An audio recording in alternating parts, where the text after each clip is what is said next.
You see Megan's name up there also. She helped with the slide deck. And then we have some technical support and expertise from our other colleagues on the school accountability team. Serena, Heigen, and Julia is here with us. So today's focus is going to be on selecting an evidence-based initiative. I'm just going to point you to a couple of resources. So we'll just kind of give a quick touch on that. And then equally short but important talk about rolling out an initiative in a way that it can be studied. Now, for many of you, you're coming to this process already having a program or initiative that you have been working with. And so we're going to talk through the monitoring process in terms of establishing goals so that you know what success will look like, and then monitoring your efforts to allow you to know if what you're doing is working. Now, finding an evidence-based initiative, we have two resources that we've put out in the past, and we want to remind you that they're available. These are forecasts. One is on how to select programs with proven results, and the other one is 4 types of evidence to consider when selecting a program. And that link to these resources is available on the PowerPoint for you. And these will help give you much more information than we have time to do today about selecting programs to make sure that you have evidence-based programs or initiatives. Now, when you're rolling out your initiative, Colleen, I want to interrupt you. Do we all know where the links are? These are very quick reference documents that are useful for people if they want to access them. Yes. So yeah, so that is on the PowerPoint. So it'll be in the notes portion, but I think the one you have, you just click on the image of that slide and it'll open right up for you into the forecast. And there's a lot of forecasts that DRA have created, and these two in particular will help you with that, providing or selecting evidence-based programs. All right, thank you, Dina. So rolling out your initiative is an important piece as well.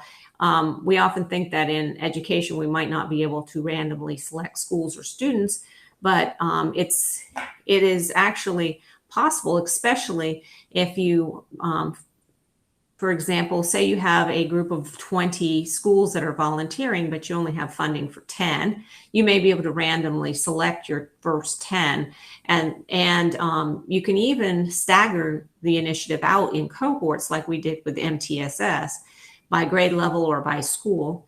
And so even that in that example where you have, say, 20 volunteers and 10 initially maybe in cohort 1, and then you can bring the other 10 schools in cohort 2.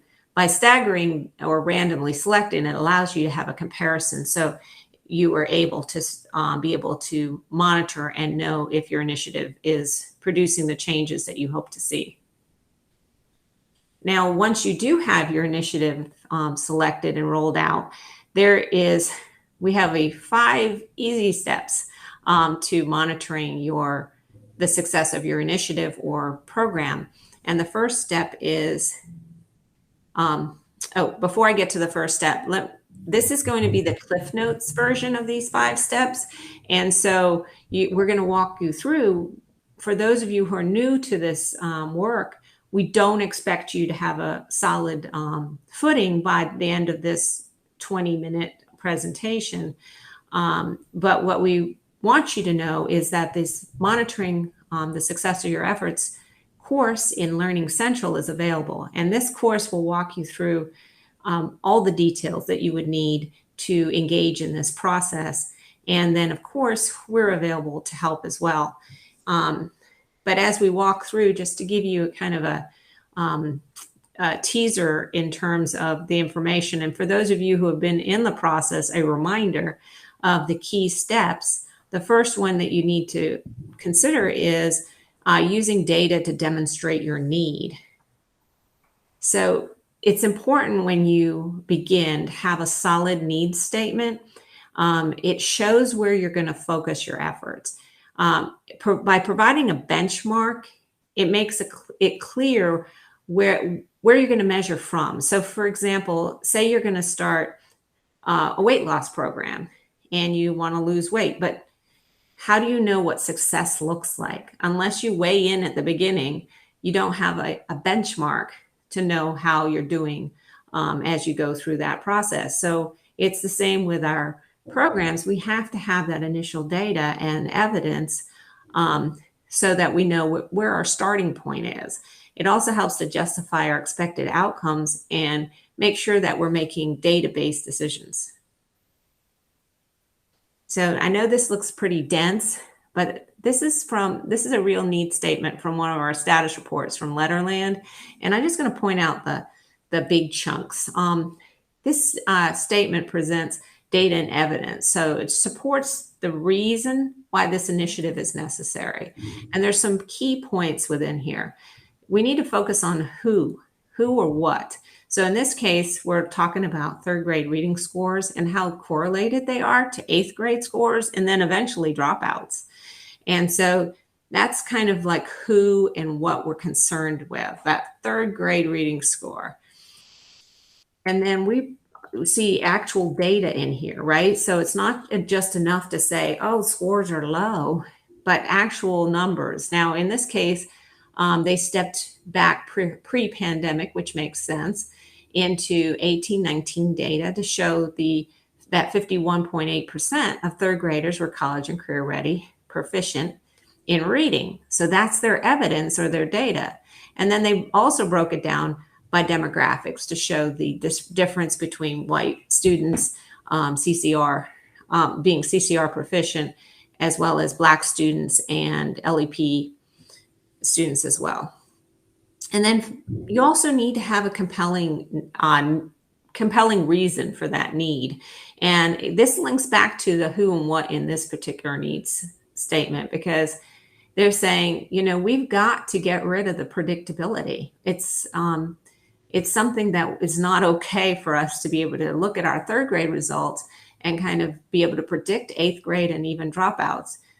So to remove that predictability, we have to work on reading in these early grade levels. This was a very well-developed needs assessment exemplar.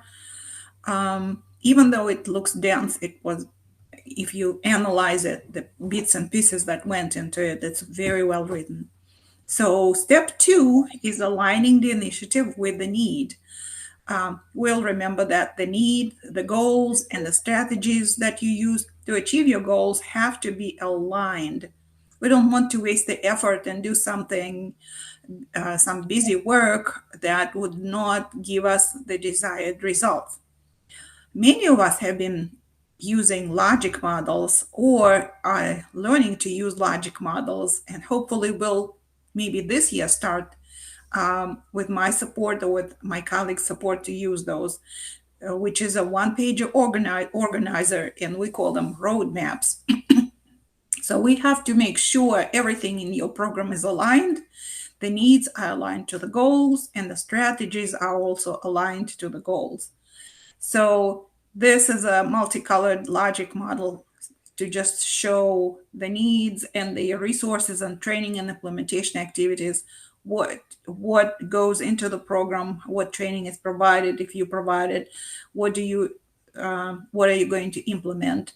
And then the right side is blue to show the outcomes. We are learning to use the shared language, and we talk about long-term outcomes, we talk about short-term outcomes. Long-term outcomes are within 5 years, short-term outcomes, something that we want to see happening in 2-3 years, and implementation goals are for this year. Step 3, providing evidence of implementation. What are we going to do? What data is going to help us? What needs to happen before we see some short-term outcomes?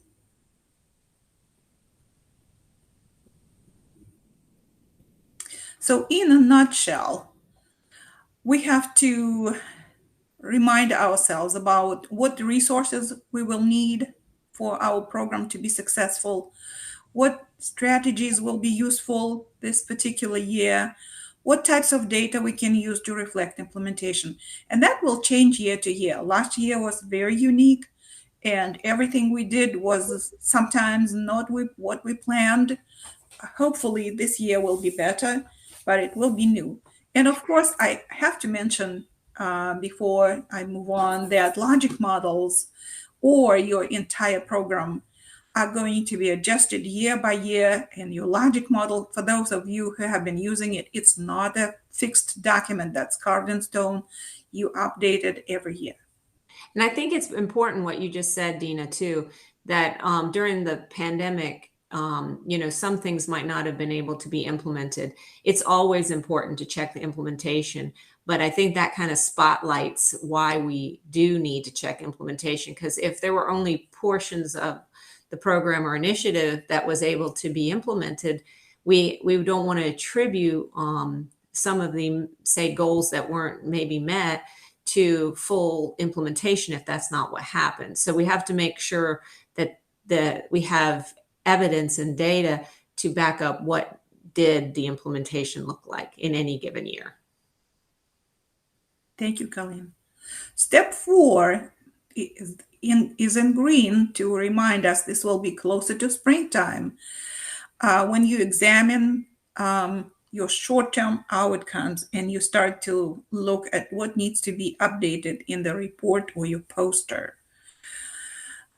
Thinking about the logic model again, and using our shared language, we want to focus on what short-term outcomes are important to us, what changes we want to see.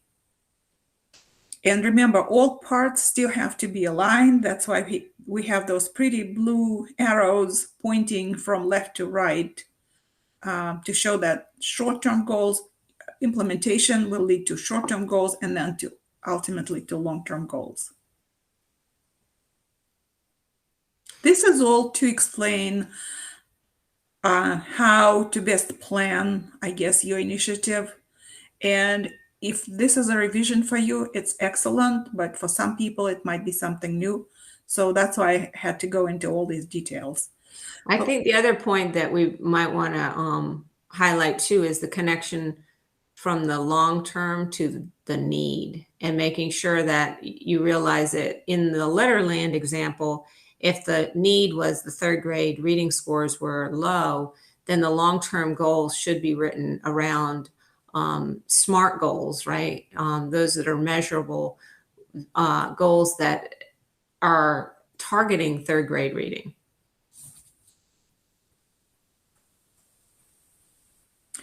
And step 5, I have to mention that we definitely have to rely on your the person who works from DRA, your support, who is going to give you feedback on your report or your poster, where you're going to share your results by creating either poster or status report. We're still giving you both options, so select the one that's most appropriate to you, that you're comfortable with. And these links are also you'll have these are actually, I think I put the link, it's in the superintendent letter that went out to self-monitoring folks, because it is targeting that particular group of staff. But we're happy to share this with anybody that wants to produce a poster or report. Oftentimes the other alternative that you might use is a presentation, right? And so you might do a PowerPoint or something like that to the board. So I thought we discussed it, Colleen and I discussed it, and we decided that we're going to put the key elements of the report in this presentation, even though most of you do know that these elements are the ones that go into the report. I feel that these slides are a good reference for you if you want to come back and verify that you're not missing anything. They're here for you, they're available. So we want to see that we have good, well-developed needs statement that justifies the program, existence of the program. Strategies are listed, evidence support is given. You would mention the scope and the cost, how big the program is and how much it costs to what the cost is to the district. without going into too much detail. Of course, implementation goals and status. Was the program implemented this year with fidelity? What worked well and didn't work well? And the last piece is outcomes. I have seen a lot of staff that I worked with did a really good job on this part, where tables and figures were presented. Excellent work. And conclusions, what are the results in terms of implementation and goals, and what are the areas that need to be improved next year? And well, so this is a discussion part. You kind of have to mention some barriers. If it's a poster, it might be just one sentence. And next steps, what do you plan to do? Yeah, and those limitations could be anything. If, say, for instance, something didn't roll out at the anticipated pace, those might be mentioned in the limitations. Definitely, we saw a lot of limitations around COVID impacting what the work that people were able to do. But these major ideas that Dina just kind of stepped us through in these key components, this is whether you're in a status report, a poster, or a presentation. This is what you should include when sharing your program or initiative with, whether it's the board, whether it's with the superintendent through the self-monitoring process. It's the best way to share. Now, we wanted to point out some of the kind of where self-monitoring fits. And we had come up with this graphic displaying the levels of support that program accountability offers to the district, and making kind of visible what may be understood but not really clarifying it in this little visual here. The first most intensive level is the program evaluations. Those are the ones that we do on our team. We do 4 to 8 per year. There's a team member attached to it. Usually we report those out to the board, and we do the lion's share of that work. We do work with program staff to draft their logic models and feed them information that might strengthen the fidelity of implementation, but most of the work is done on our end. Then the self-monitoring group, these both fit under board policy 3140. And the board policy says that we will evaluate basically all the evaluations of programs that we can. And then the ones will also have a list of those that bump down to self-monitoring. So they don't, because of the scope or the prioritizing the programs, they don't hit the top, 4 to 8 programs. They end up in self-monitoring. Now, these ones are very important to the district, and the policy says we need to monitor whether they're working or not, and that's the self-monitoring group. So now the support that we can offer is the being tagged or attached to a program accountability staff member who is there to help and lend support and meet with you throughout the year. Now, level 2, you still can get support from us. It's more on an ad hoc basis. So we might have some data requests, or you may email a logic model and ask to take a look. It's just not as systematic level of support that self-monitoring provides. And then for online resources, those are available to everybody, and that is the monitoring course I pointed out to you. We also have a survey development course, which we didn't mention here, but if you want to collect your own data, that's a very nice course to learn how to do it well. And then we have the forecast, which I pointed out too, and we also have podcasts, which is kind of hot off the presses. We're excited about this. We've talked to several of your colleagues. One of you's in our room today. And we've talked to several colleagues about their experiences, and they've shared how this work has helped them to work smarter, not harder, and fine-tune to know if what they're doing is having the progress and making the changes that they'd like to see. And so we encourage you. The link is again available on the PowerPoint for you to go in and listen to our podcast series. Now, for those of you who are involved in the self-monitoring, you get that extra support. And what we usually do is some individualized meetings early in the year to discuss logic models and monitoring plans. So if you haven't met with your staff member yet, that list was provided in the superintendent's letter that went out. And you can meet with your PA colleague to strengthen that logic model and then, or develop it. And then mid-year, we usually meet and help to go through data collection and see if there's make sure all the data that needs to be collected throughout the year is being collected. And then finally, at the end of the year, meeting in late spring to review the poster or paper and provide feedback before submitting it to the superintendent. We want to leave you with this quote. I've heard that it's very popular, but I think it's also very appropriate. To achieve great things, two things are needed: a plan and not quite enough time. And that comes to us from Leonard Bernstein, the conductor. And the last thing I want to share before we open it up to questions is that these office hours, we have them regularly. And the next one is November 16th, and it's going to be focused on data sources for school improvement plans. And we do record these sessions, and they're available online as well. Now I want to open it up to questions. I'm sorry that this guy looks like Colleen Paeplow. You know, he's half Jamaican. It's okay. Yeah. I just wanted to make a comment about the podcast that we created because your colleagues participated in those. I think you would be very interested in listening to those. Very interesting, sharing our experiences, including Sherry Miller, who was our literacy director. It's entertaining and it's fun, and you can listen, just put your headphones on or You're not going to out our star here in the room? Oh, yes, one of the stars is here. So I will not mention the person by the name. Yeah, they're good conversations because it's not just us saying how the work is helpful, but your colleagues saying how it's helped guide their work, which I think, yes, Chris, it takes one to know one, Chris.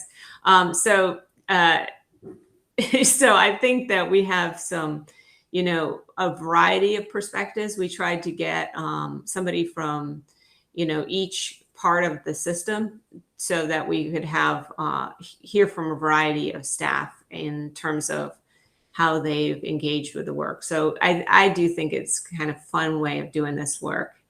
And we do, this is best practices. There is one other thing that we haven't fully talked about, but it was in the letter. We're also going to be starting a graduation for this year. This is our 5th year self-monitoring. So for those who are, we're going to be looking over reports and presentations as we always do. And then the superintendent does look at all of these. She is so, I don't know how she has the time. I really don't, but she actually does review them all. And she'll say, well, do you think this one is strong enough to be considered for graduation? It still needs data on. I'm like, oh my goodness. So she's paying attention. So once we get the criteria met and people know how to do this work, then they'll be graduated out. And now it doesn't mean we're going to drop you. Just remember the levels of support. It means that you'll be bumped down to ad hoc or and resources, and we're still right there, a phone call away. It just won't be as targeted support. You do have a question in the chat, Colleen and Dana. Asked if we could get an electronic format of the list of questions and the evidence to report, not a PDF. Of course. To report, sorry, the elements of reporting. So are you talking about just the PowerPoint? Yeah, the list that you put in the PowerPoint is really helpful, and it's great if you can just kind of copy it and it gives you sort of the format for setting up an initial document, but it's in a PDF format, so you can't copy it. Yes, we can absolutely share that with you guys. And what we'll do is we'll send it out through your PA contacts. We'll just send it out to everybody on their list.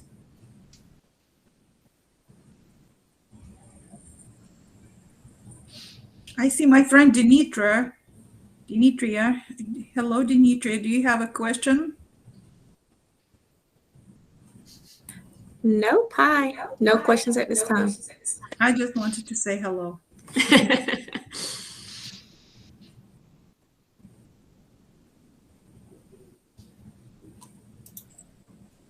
So are there any burning questions? We know we went through this quick. This was fast. And so for those of you who are new to the process, please know that those resources that we pointed out are available. And for those in the self-monitoring, you'll be contacted by your program accountability person. And then for the folks that are not in the process, we're still available through ad hoc support. Submission deadline will stay the same. So we'll work with you guys in May to get that framed up for a June deadline. And then after that, we do some summarizing and things like that before we pass it on to the superintendent over the summer. We wanted to do it remember we were going to do a gallery walk right before the pandemic hit. And then the pandemic took us out. And so we haven't gotten, this thing just keeps dragging on. So we haven't gotten to the point where we see that yet, but that still is something that we is in the back of our minds for one day, right? One day when we get back to normal, that we might be able to do those posters. And at one of our kickoffs or something, we just want to brag about the work, the wonderful things that we're seeing with the reports that we're receiving. And then the other thing, when we showed you that dense needs statement, you can also, we didn't show you an example because of time, but some of your colleagues put that data into a table and it looks really nice too. Some of that baseline data in a table format is really nice, and it looks really good on a poster when you do that. So those are just some possibles. And within the self-monitoring folder, we have some templates as well as exemplars for you guys. And we'll populate this 21-22 folder with some of the exemplars from last year.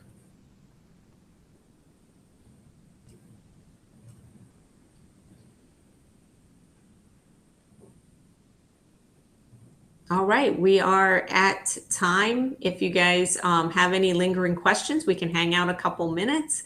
Otherwise, we really do appreciate, and we know that your schedules are extraordinarily tight right now, so we appreciate you carving out a few minutes for us today.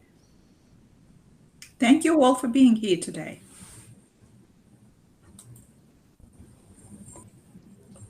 Thank you all for organizing.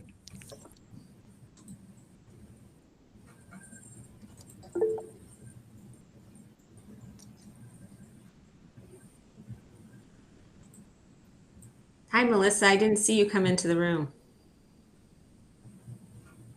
And Robin. Hey, ladies.